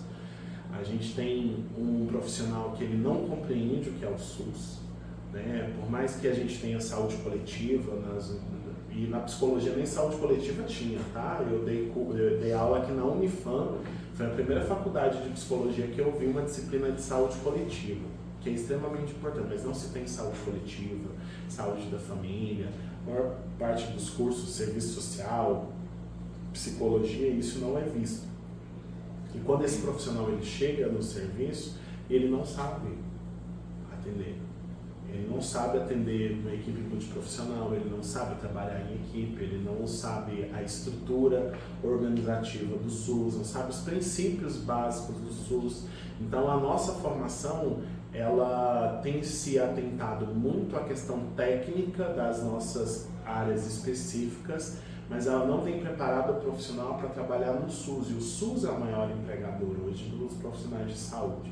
É o maior empregador, por exemplo, de psicólogas e psicólogos. A gente tem aproximadamente 400 mil psicólogas e psicólogos no país. Uma parte significativa atua no SUS. E quando esse profissional chega no SUS, ele tem dificuldade, por exemplo, de fazer grupos. Mike, das suas experiências, das dificuldades, e você como coordenador e gestor de consultório na rua, o que você espera para os próximos anos de consultório na rua? O que você acha que pode melhorar? Inclusive até com esses encontros de consultório na rua, que você falou que vai ter na PUC, né, esse ano? Isso. Como? A gente tem algumas coisas que já foram anunciadas pelo Ministério da Saúde, que eu acho que nos ajuda, né? Principalmente eu acho que o que a gente tem agora que está sendo construído entre a Fundação Oswaldo Cruz e o Ministério da Saúde, a Rede Nacional de Consultórios na Rua, né, e o Movimento Nacional da População de Rua, que é um movimento social organizado da população de rua, que surgiu lá em 2004, um curso de capacitação para aproximadamente 5 mil pessoas, né, da saúde que trabalham com população em situação de rua no país todo. A primeira edição desse curso foi em 2014, eu tive a oportunidade de fazê-lo, e agora está sendo revisto esse curso, ele está sendo reconstruído, digamos assim, para a gente atingir um número de aproximadamente 5 mil pessoas para capacitar no sentido de atenção à população de rua. O que é fundamental para a gente trabalhar a questão do preconceito e da discriminação, porque no curso eu tive a oportunidade de entender como é o modo de vida dessas pessoas, né? E é um curso que trabalha uma questão de humanização do processo de cuidado. Então eu estou muito esperançoso que esse curso mude algumas coisas nesse sentido. A sinalização do Ministério da Saúde para aumento do valor de custeio das equipes de consultório na rua. Hoje a gente tem 3 modalidades, a modalidade 1, 2 e 3, né, das equipes. As 2 equipes que a gente tem aparecidas são modalidade 3. Qual que é a diferença da modalidade 1, 2 e 3? Modalidade 1 é a equipe mais... não vou dizer mais simples. A equipe modalidade 1 é aquela equipe que ela vai lidar com situações de baixa complexidade. Então são 2 profissionais preventivas, algo sim, sentido, são 2 profissionais de nível superior, 2 de nível médio, técnico, que atuam geralmente em municípios menores, né? A modalidade 2, a gente tem pelo menos 6 profissionais, 3 de nível médio, 3 de nível técnico, que atuam com a população de rua. E a modalidade 3, 6 profissionais, 3 médio, 3 técnico, 3 superior, aliás, 3 técnicos ou médio, mais a figura do profissional médio. Então a modalidade 3 é a única que tem profissional de medicina, e a ideia é que as equipes de modalidade 1 sejam substituídas por modalidade 2 e 3, exatamente pela efetividade do profissional médico na equipe, na questão dos óbitos e tudo mais, né? Uma das coisas que a gente visa bastante. O valor de custeio, então vai deixar de existir a modalidade 1. Hoje a gente recebe 34, 35 mil reais por mês do Ministério da Saúde para custear a equipe. É um valor que é para carro, insumos, pagamento de folha, não dá. O município tem a contrapartida, a gente agora está esperando o Estado começar a pagar a contrapartida estadual, mas temos a esperança aí, né? Já foi anunciado que vai haver um reajuste no Ministério da Saúde, esse valor deve ir para uns 40 e poucos mil a 50 e poucos mil, acho que 52 que estava sendo, 52, 56, alguma coisa assim. Isso faz diferença para a gente.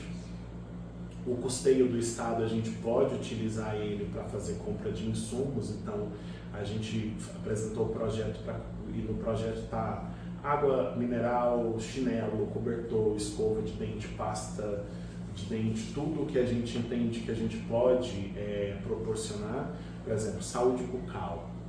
é uma questão muito complexa. A gente tem pessoas que estão em situação de rua que tem anos que não vem uma escova de dente. A gente, durante um tempo, fez um projeto com uma das enfermeiras que todo dia de manhã a gente saía com os garrafões de água de 2 litros, escova no kitzinho com a pasta de dente e o fio dental, entregava para essas pessoas, mas eles não escovavam. O que a gente começou a fazer? Começou a escovar junto. A enfermeira ia, colocava o creme dental na escova e escovava ali junto com eles para você fazer um processo de educação e saúde mesmo. Uma pessoa que não tem esse hábito de escovar dente há 5 anos, você acha que se entregar uma escova de dente para ela, ela vai começar do nada, todos os dias, escovar os dentes? Não vai. Então a gente precisa, de alguma forma, fomentar isso, né? Então esse valor que vai vir do Estado, a gente vai utilizar para esse custeio. Tem uma perspectiva agora da gente conseguir um carro, né, uma van para o consultório na rua, já tem um tempo que a gente está tentando, mas com muita dificuldade isso ainda não foi resolvido. E talvez a nossa maior dificuldade, né, no sentido de perspectiva futura, é a formação dos profissionais de saúde. Eu sou a minha formatura foi em 2010, né? Eu formei em 2010, tem uns anos aí de trajetória, e eu percebo uma diferença muito grande da qualidade da formação da minha época para hoje. Além do consultório na rua, eu estou como um apoiador de saúde mental do município. Então, os pepinos que dá nas unidades que tem a ver com saúde mental, vem por telefone, tem que sair correndo para resolver. E uma das coisas que a gente tem observado é a má qualidade da formação do profissional que chega recém-formado para atender no SUS. A gente tem um profissional que ele não compreende o que é o SUS, né? Por mais que a gente tenha saúde coletiva, e na psicologia nem saúde coletiva tinha, tá? Eu dei aula aqui na Unifam, foi a primeira faculdade de psicologia que eu vi uma disciplina de saúde coletiva, que é extremamente importante, mas não se tem saúde coletiva, saúde da família, a maior parte dos cursos, serviço social, psicologia, isso não é visto. E quando esse profissional ele chega no serviço, ele não sabe atender. Ele não sabe atender uma equipe multiprofissional, ele não sabe trabalhar em equipe, ele não sabe a estrutura organizativa do SUS, não sabe os princípios básicos do SUS. Então a nossa formação, ela tem se atentado muito à questão técnica das nossas áreas específicas, mas ela não tem preparado o profissional para trabalhar no SUS. E o SUS é o maior empregador hoje dos profissionais de saúde. É o maior empregador, por exemplo, de psicólogas e psicólogos. A gente tem aproximadamente 400 mil psicólogas e psicólogos no país. Uma parte significativa atua no SUS. E quando esse profissional chega no SUS, ele tem dificuldade, por exemplo, de fazer grupos. Para nós, na psicologia, só para vocês entenderem, esse grupo é um pré-requisito básico. Sabe? Você sair da faculdade sabendo montar um grupo e fazer o manejo de um grupo, é a mesma coisa de você sair da faculdade sabendo fazer uma avaliação e uma prescrição para hipertensão arterial sistêmica. É o básico. Né? Uma psicoterapia breve. A gente está no SUS, não dá para ficar 4 anos com a mesma pessoa em atendimento semanal. Não é a nossa realidade. A gente precisa pensar uma psicoterapia que seja breve, mas que resolva o problema.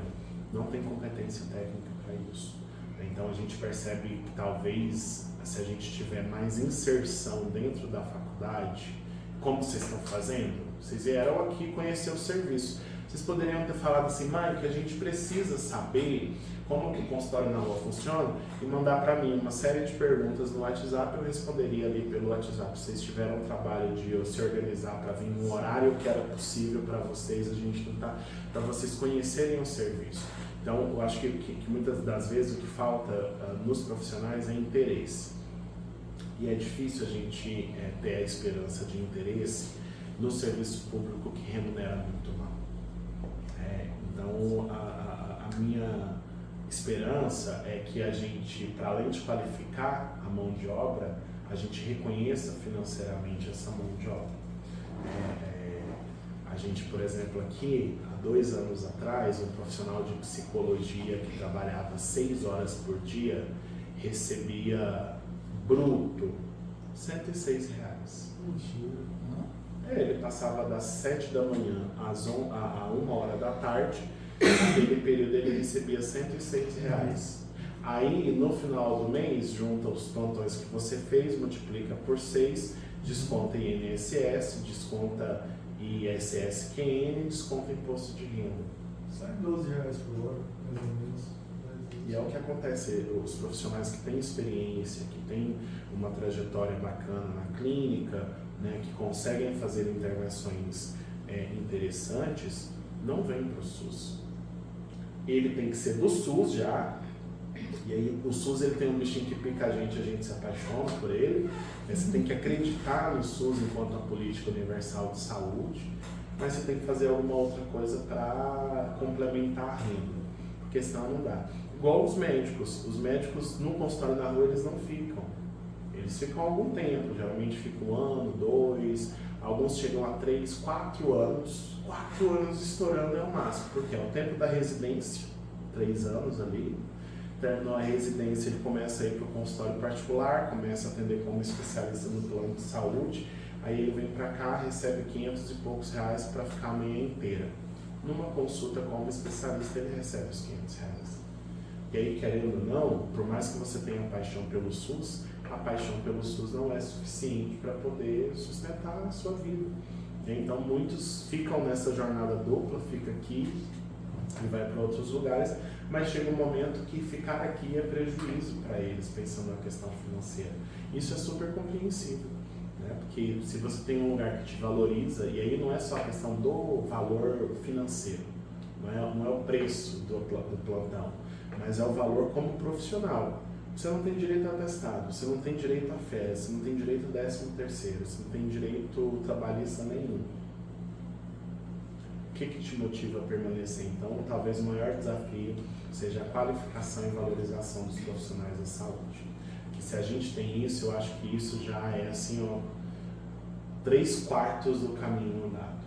Porque aí você vai ter mais motivação, você vai ter mais empenho, mais compromisso social com o que a gente faz. É importante pontuar, né, para vocês, e isso eu faço questão de dizer, que aquele mesmo preconceito que eu disse anteriormente que a população em situação de rua sofre, nós enquanto profissionais de saúde sofremos dentro das unidades. Médicos, enfermeiros, assistentes sociais, técnicos de enfermagem, psicólogos, tratam a gente com o mesmo preconceito. A gente é visto como uma unidade de saúde que só leva a problema. A gente é visto como uma unidade de saúde que leva paciente difícil. Talvez o maior benefício para nós do consultório na rua em recebermos alunos dos diversos cursos da saúde seja a partir do que a gente faz tentar sensibilizar para que minimamente a gente seja tratado com respeito dentro de unidade de saúde, porque é muito difícil a gente lidar com o que há de mais miserável da vida humana, que é a situação de vulnerabilidade, de pobreza, de doença. E quando a gente chega numa unidade que pretensamente tem a função de acolher esse usuário, a gente percebe essa resistência em acolher o usuário e a discriminação em relação a colegas de profissão. Muitas vezes nossos médicos já tiveram embates com os profissionais médicos do SAMU, que não queriam encaminhar a ambulância, porque não viam um caso de surto psicótico, onde era um surto psicótico que não está agressivo, doutor, para que mandar a ambulância? Como se a agressividade fosse um critério de descarte de surto psicótico. A alucinação e delírio fica em segundo plano, né? Então, nesse sentido de uma necessidade de ter um olhar sensível para o profissional de saúde que também trabalha com populações vulneráveis, porque esse preconceito que essa população sofre acaba, de alguma forma, nos atingindo também. Acho que isso é importante de pontuar.